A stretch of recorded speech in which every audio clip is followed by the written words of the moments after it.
Good morning mga tanim. Bago tayo pumasok ng work guys, mag good morning muna tayo sa ating mga tanim. Ayan oh, malalaki na sila. Bali why you are there? Bali nakatatlong pitas na tayo doon guys. May nakuha na akong dalawa dyan. Dalawang puti na ganyan. Tapos isang green. Dalawang klase ng ating ampalaya. So yan nga, bali nakatatlong pitas na tayo.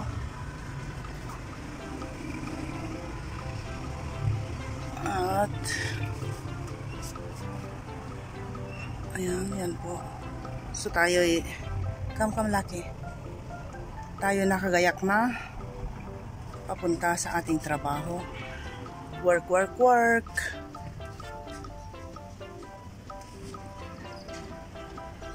One eternity later. Naglalambing ang ating laki. Ang ating laki ay naglalambing. Oh. Say hello to the vlog.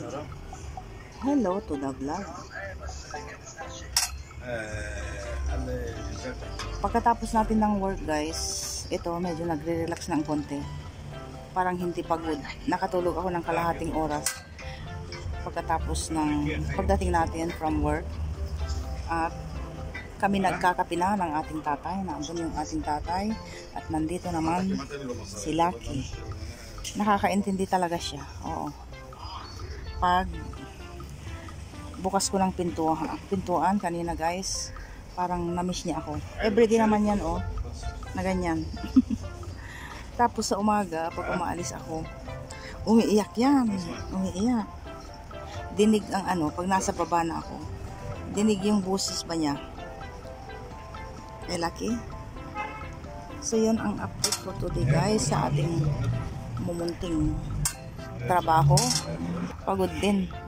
Saludo ako sa mga nanay na nagtatrabaho, tapos pagdating nila may mga anak pang alagain na mga bata, tapos paglalaba, paglilinis. So saludo ako sa inyo guys. Buti na lang malalaki na itong mga bata at saka bakasyon na. Yung bunso ko na dating hindi naghuhugas ng pinggan, naghuhugas na siya. Alam niyo ang kagandahan guys, or ang magandang aral na inaidulot ng pagtatrabaho natin is yung bang naging responsable ang mga bata. Yung bang iniisip nila, nasa work yung mami ko, sabing ganun siguro. Dapat tulungan ko siya dito sa sa trabahong bahay para pag uwi niya ng bahay, malinis na yung bahay. Parang ganun ba ang naiisip nitong bunso ko, mga bata. Oo. At nandito rin si Jessie. Si Jessie at saka si Bunso ang nandito sa bahay. At pag dumarating ako, malinis na rin yung bahay. Tapos nakakain na rin sila. Bahala na silang gumagawa ng kanilang pagkain. Ako naman, pagdating ko, hindi ko na kailangang kumain dahil busog na rin po tayo doon. So, yun po ang konting update sa ating trabaho ko, no? Nakakapagod din, guys. Opo, nakakapagod din. Kaya sabi ko nga, saludo ako sa mga nanay na nagtatrabaho, tapos pagdating nila ng bahay, may mga alagahin pang maliliit na bata, paglalaba, paglilinis.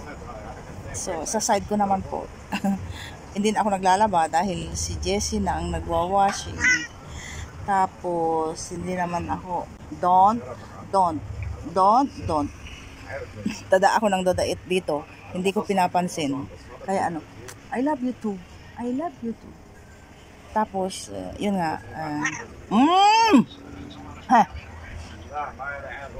pagdating ko sa bahay, don't ever, okay? Don't ever and ever. So, yun nga, pagdating ko ng bahay, guys, malinis na rin yung bahay. Oo.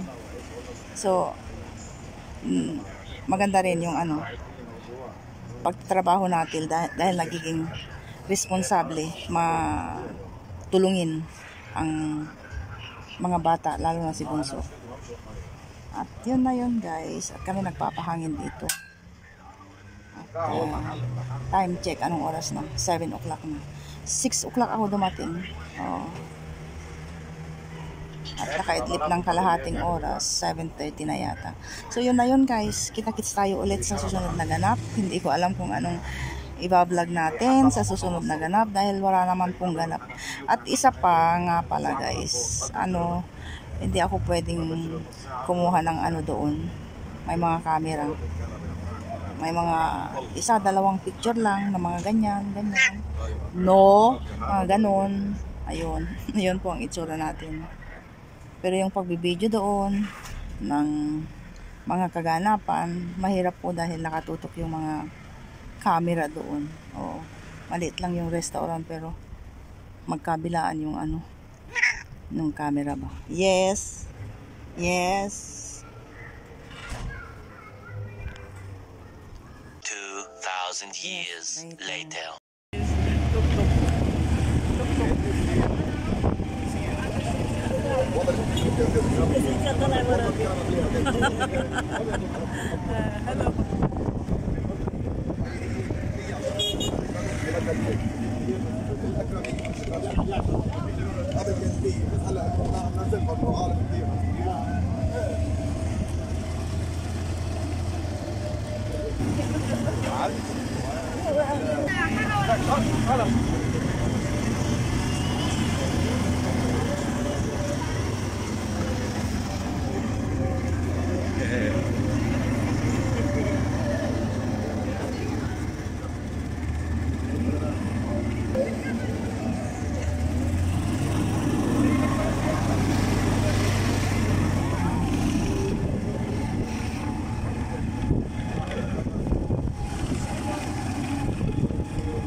Yay! We reach.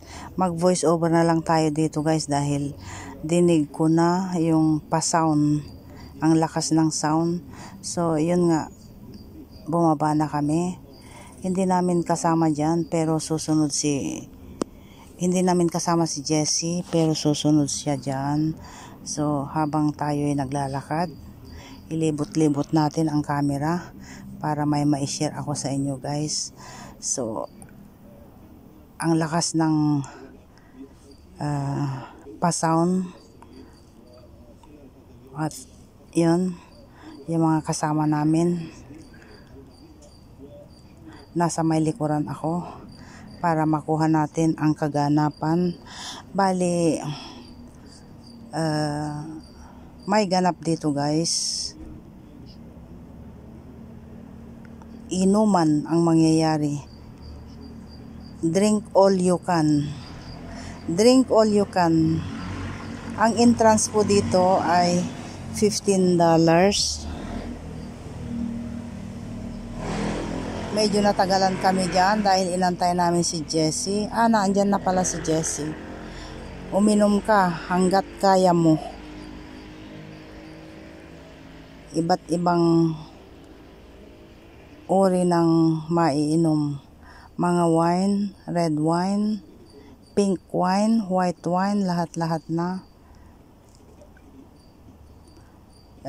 Sa Mina ang tawag sa place na ito guys, dito sa Lebanon. Dito sa may Jibel, sa banda namin. Ayan, medyo nakatatlong tagay na ako dyan guys. Naglakad-lakad kami and then ako, syempre, hindi mawawala yung camera natin. Ang daming tao. Ito ba yung sinasabi nilang magulo ang Lebanon? Ganito palagi guys. Pag weekend, merong kaganapang nangyayari sa iba't ibang lugar.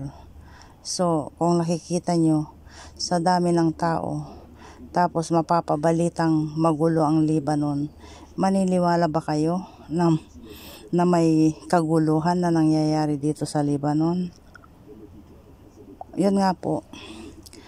Meron nga, pero malayo po kami. Sa may boundary nangyayari yung kaguluhan. patuloy yung aming paglalakad at the same time may kanya-kanyang hawak kaming tigda dalawa, tigda tatlong tasa or glass of wine dyan. Nag-i-enjoy kami pero ako'y nahihilo na dyan guys. Nahihilo na sa iba't ibang klase ng wine na ininom namin.